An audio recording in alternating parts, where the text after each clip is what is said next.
देखो, एक और देखा जा रहा था कि अमेरिका की मध्यस्थता में इजराइल और ईरान का युद्ध समाप्त हो गया, दोनों के बीच सीज फायर हो गया।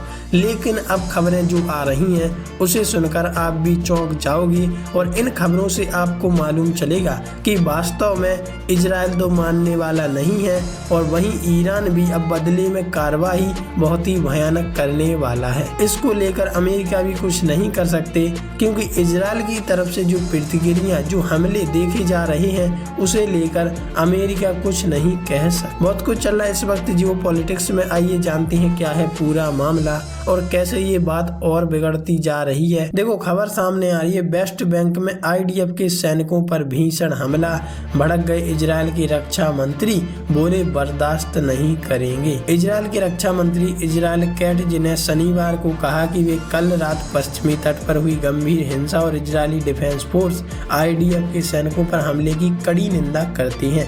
उन्होंने कहा कि दर्जनों लोगों ने काफर मलिक गांव के पास सैनिकों पर हमला किया था। ये हमला उस क्षेत्र में फिलिस्तीनियों के खिलाफ हमले के कुछ दिन बाद हुआ है। टाइम्स ऑफ इजराइल की रिपोर्ट के मुताबिक कैट्ज ने एक बयान में कहा कि मैं कानून प्रवर्तन अधिकारियों से हिंसा में शामिल सभी लोगों का पता लगाने और उन्हें न्याय की कटघरे में लाने के लिए तुरंत कार्रवाई करने का आह्वान करता हूं, जैसा कि हर जगह किया जाता है। इवन इजराइल के सैनिकों ने आज तक कहीं का नहीं छोड़ा उन लोगों को जिन्होंने इजराइल के ऊपर हमला करने की कोशिश की। आईडीएफ के सैनिकों को नुकसान नहीं पहुंचने देंगे।